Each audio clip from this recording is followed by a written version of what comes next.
Hello, my name is hbhatt, author, trainer and speaker, and in this video I'd like to speak to you about the importance of self-care. You know, self-care, looking after yourself, sometimes it can be something that people struggle to do. And the key thing here and the key idea that I want to give you is that self-care is not selfishness. Self-care is not selfishness. The importance of self-care is essential for all of us. And I want you to think about these three words. I want you to think about the word duty. I want you to think about the word responsibility. And I want you to think about the word service. Those three words, they're three very powerful words and they're very important. Duty, responsibility, service. We all have duties. We all have responsibilities to our workplaces, to our colleagues, to our friends, to our families, of course. And we all want to be of service. Now, how can you fulfill your duties, responsibilities, and be of service to others when you don't look after yourself, when you don't self-care? This is why self-care is so important, and it is not being selfish. You can, of course, take it too far and become self-indulgent and, neglect your duties, responsibilities and service to others, and it's all about you and how you feel, and you're too busy going to the spa or taking massages or whatever it is. And that is not what I mean. In this video, I want to talk about why it's so important for us to look after ourselves so that we can actually show up as the best versions of ourselves for the people that we care about and the people that we serve. One of my most favorite quotes is a quote that goes, "You can't pour from an empty cup." It's a simple statement. You can't pour from an empty cup. And when you are trying to give to others, when you are trying to serve others, when you're trying to inspire others, you've got to fill yourself up first. It's interesting because on every flight, what advice are we given? When you take a flight, what advice are we given? We are told, secure your own oxygen mask first before you secure the oxygen mask of even your child. Now, who do you love more than your child? Your natural instinct is to actually put the oxygen mask of your child on first, but no, secure your own oxygen mask first before you even secure the oxygen mask of your child. So it's because, why is that? Why is that? It is because if we pass out, we're no good to anybody, okay? So self-care, looking after ourselves is so important. As a parent, okay, if you are constantly exhausted, if you are stressed and tired and always on the go, and in your mind you're saying, well, I've got to do things for my, I'm doing it for my children. I've got to be on top of my game for my children, and you're always in the hustle and bustle of things. When you interact with your child, are you sometimes short-tempered? Are you sometimes stressed? Are you sometimes not showing up in the best way that you can? We talk about quality time with your child, but do you spend quality time with your child? Or is it just activity after activity after activity, because you're just on this treadmill? And it's interesting because a Buddhist teacher by the name of Thich Nhat Hanh has said something very interesting, and it really made me think also in my parenting approach. And that was he said, the greatest gift that you can give to your child is your own happiness. The greatest gift that you can give to your child is your own happiness. And I think that's so powerful, because what are we teaching our children when we're stressed, when we're anxious, when we don't look after ourselves? And we're not really happy. I think our children can actually pick up on that energy. And when you have put yourself into a better state of mind, physically, emotionally, mentally, you take the time to self-care. I think that's a powerful lesson for our children. And the same is true in any profession. Imagine a teacher. A teacher would go into the field of education to inspire a new generation. Okay, that's the love of learning, of the passion for teaching. But if that teacher is constantly stressed out, if that teacher is constantly anxious and always on the go and tired and exhausted, when they walk into the classroom, how is that teacher going to show up? Are they going to be as effective in inspiring the new generation? Are they going to have patience to deal with, young people and all their challenges and all the things that crop up? Perhaps that teacher doesn't show up in the best way that they can. So this, and the same is true for leadership and being a boss or a manager or in any profession. If you are actually responsible for others as a parent, as a teacher, as a leader, right, you have a responsibility to inspire others, care for others. You've got to care for yourself first. It is absolutely essential. Okay, so how can you start your own self-care journey? And I'd like to break this down in terms of 3 key areas of self-care, and that is mind, body, and spirit. Okay, self-care for the mind. What does self-care for the mind look like? Self-care for the mind could be just being able to be in touch with your feelings and emotions, taking time to process your thoughts.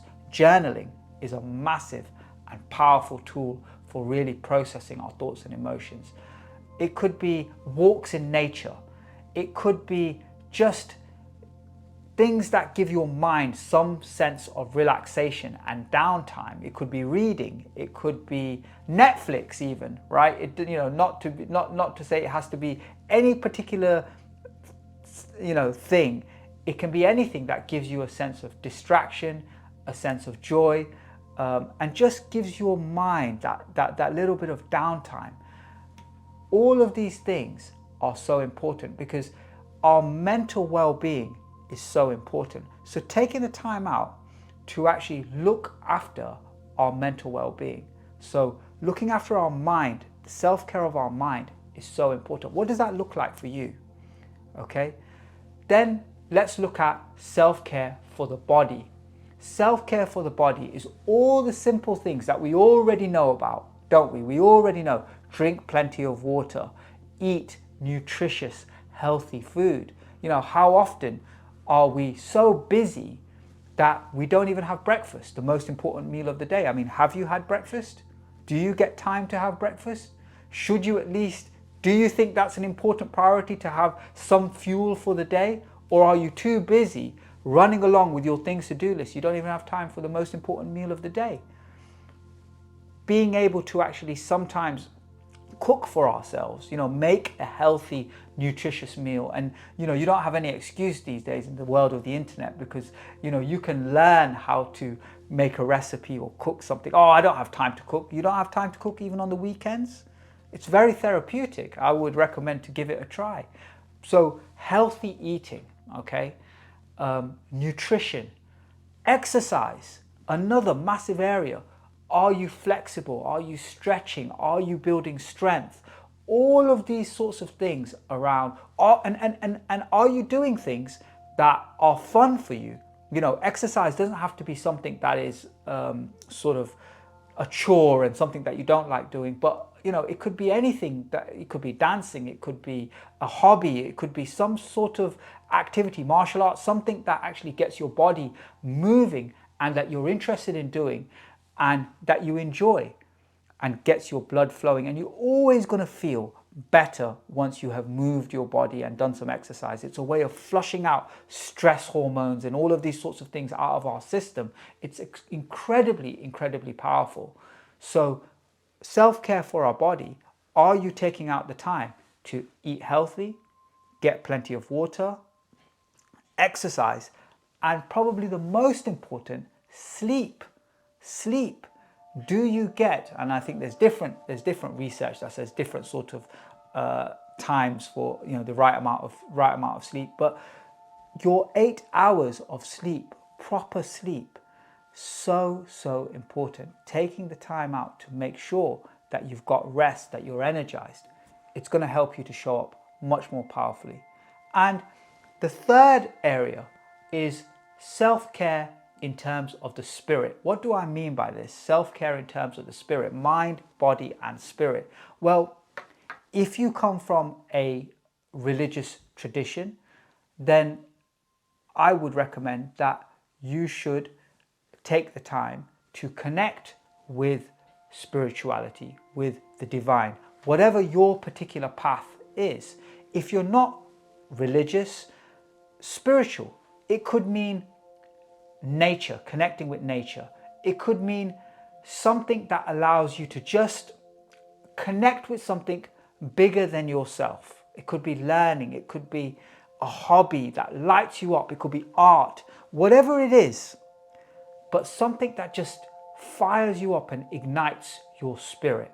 Self-care, self-care for the mind, self-care for the body, self-care for the spirit.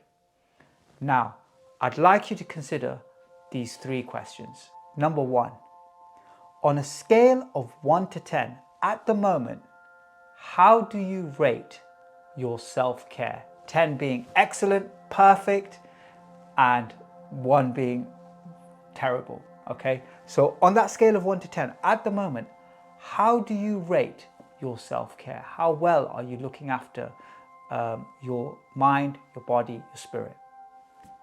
Give yourself a number.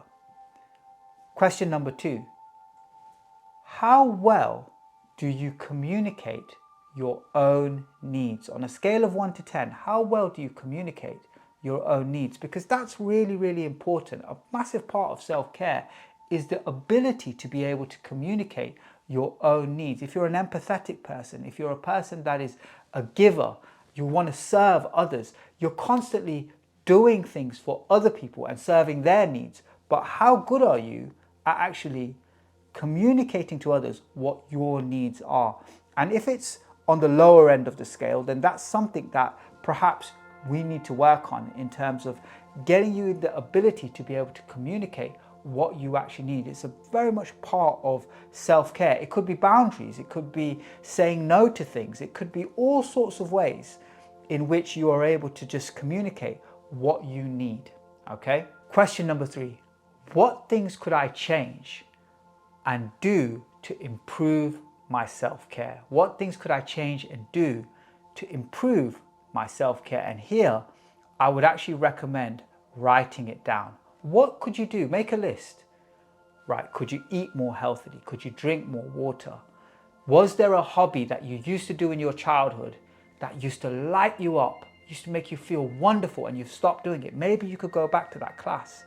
Maybe you could start to arrange your schedule, say no to people, create the boundaries, create the time so that you can actually do those things. But write that down. What are those things? Okay, so those 3 questions, coaching questions for you to consider. On a scale of 1 to 10, how would you rate your self-care? On a scale of 1 to 10, how good are you at communicating your own needs? And number 3, write down what are the things that you can specifically do in your life to begin your journey to start improving your self-care. Self-care for your mind, self-care for your body, self-care for your spirit. And I'd like you to remember this. Self-care is not selfishness. Self-care is not selfishness. It is essential that we look after ourselves so that we can really show up and do our duty, fulfill our responsibilities, and ultimately serve others, the people that we care about and the people that we love. Thank you very much.